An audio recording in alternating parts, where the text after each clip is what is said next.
Almost 1 month na lang matatapos na po ang 2022. 2022 is a year of disaster na, which is, it's a year of disaster po.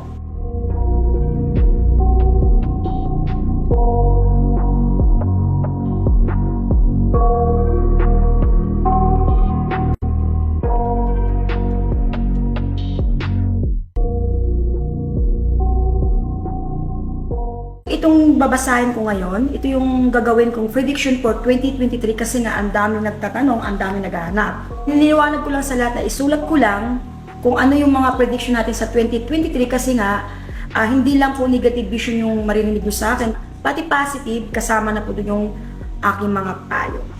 Mag-umpisa muna tayo sa negative prediction. Ang 2023 is a year of the bad karma. Which is, ibig sabihin, yung karma na pintuan ay bukas sa lahat.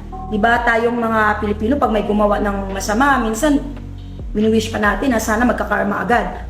But most karma, nangyayari every year or it takes time. It takes time bago mangyari. So ngayon, maging maingat lamang ang lahat kasi ang bilis po ng bad karma sa taong 2023. Start tayo sa negative prediction. Nandito na po yung crime. Isa na po ang crime sa taong 2023. Mostly nangyayari po ito sa mga taong may mataas na posisyon. Katulad po yung mga taong nagtatrabaho sa batas. Hindi ko na siguro isa-isahin po ito sa inyo kung sino. Basta ikaw ay nagtatrabaho sa batas, marami pong mangyayaring krimen sa inyo. Pangalawa, ang politiko. Pangatlo, ang mga taong nagserbisyo sa kapulisan. Ito yung taong 2023 in the one part of negative prediction is crime sa mga taong may panunungkulan sa mga mayan.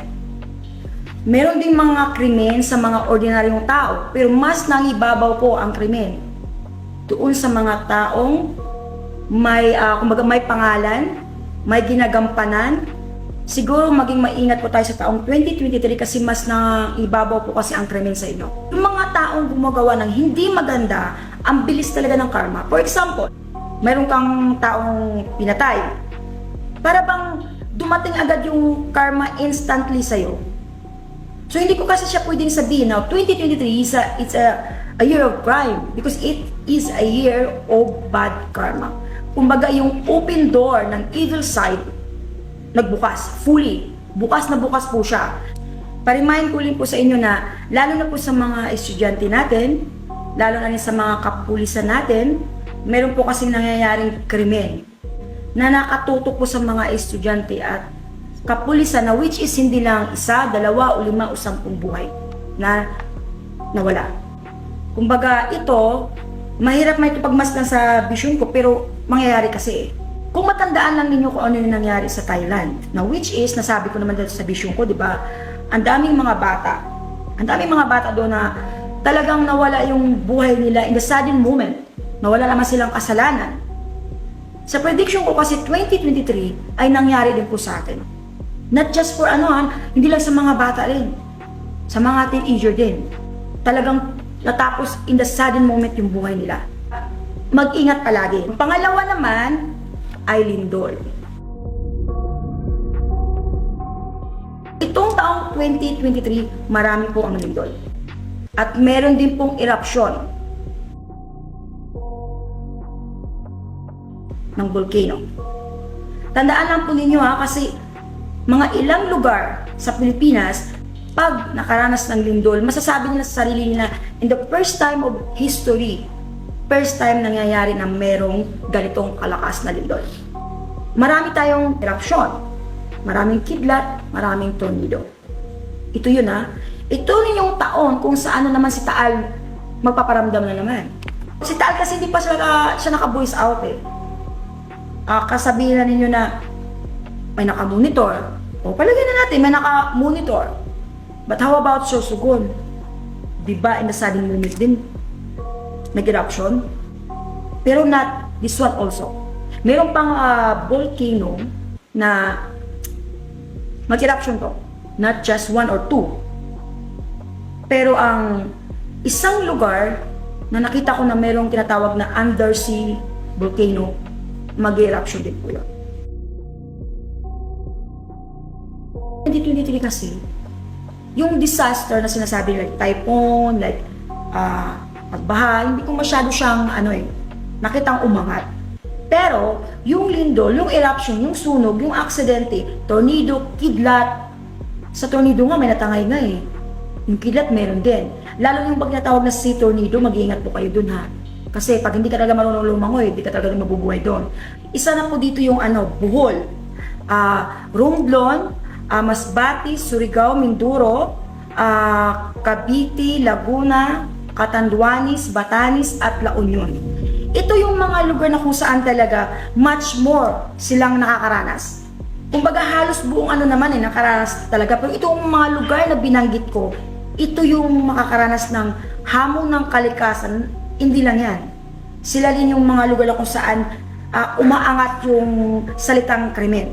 Lalo na pagdating sa apoy. Ang Bulacan naman, nangibabaw sa akin yung apoy at lindol. Dito sa Luzon, marami po sa atin sa Metro Manila o Manila makaranas talaga ng lindol. Kumbaga ito na yung taon na kung saan matatawag ko talagang ang tindi ng tagtuyot.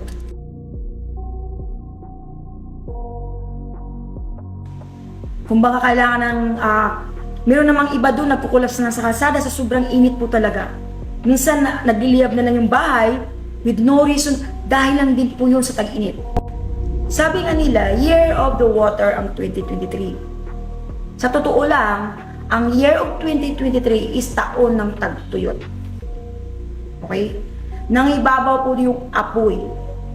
Kumbaga, may mga taniman na kusa na lang magliyab sa sobrang init. Kung tutuusin nga sana, sabihin na a Year of the Water, dapat water din. Hindi kasi ganun ang nangyari. Hindi talaga ganun ang nangyayari. Sobrang tagtuyot, sobrang init, kahit na lalabas ka lang, sobrang init talaga. Kumbaga, ang gandang-ganda ng mga taniman ninyo, nasunog, nagliyab nang wala sa oras na. Para bang alungkot, parang lahat ng pinaghirapan mo in the sudden moment na wala. Kaya para sa akin advice ko sa lahat ng mga may taniman, huwag ninyong baliwalain yung mga dahon na tuyot na. Kasi doon po nag-cause ng sunog. Lalo ng mga taga-aklan. Nako, yun, sunog ang buong taniman na yon. Dapat talaga tayong mga tao ay magpapahalaga dun sa salitang tinatawag nilang climate change.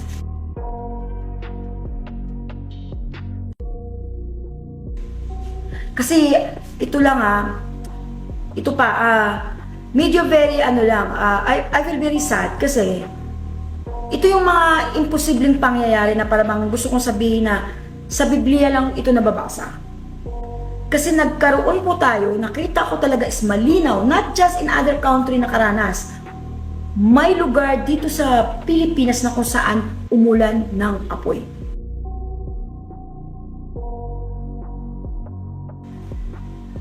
Okay?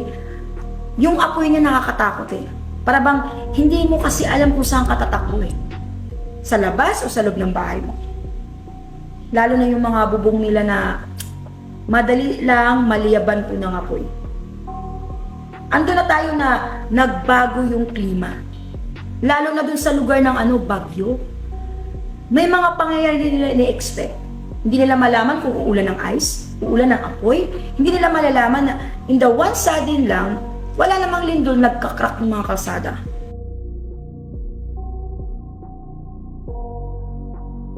Kumbaga yung mga bahay na nakasettle ng ilang taon dyan, wala namang nangyayari, bigla na lang bubuo. Lalo na sa lugar ng Pampanga. Pampanga, this is what we call very dry. Napaka-dry po ng lugar niyo sa taong 2023. Andun yung mga alikabok na di mo mawari. Yung bawat patak ng ulan, masakit sa balat. Kasi, I don't wanna say na Pampanga makaranas ng ganun. Basta ang sinabi ko lang dito, minsan, yung alikabok, yung pagpatak niya sa lupa, is masakit yung dampi sa balat natin.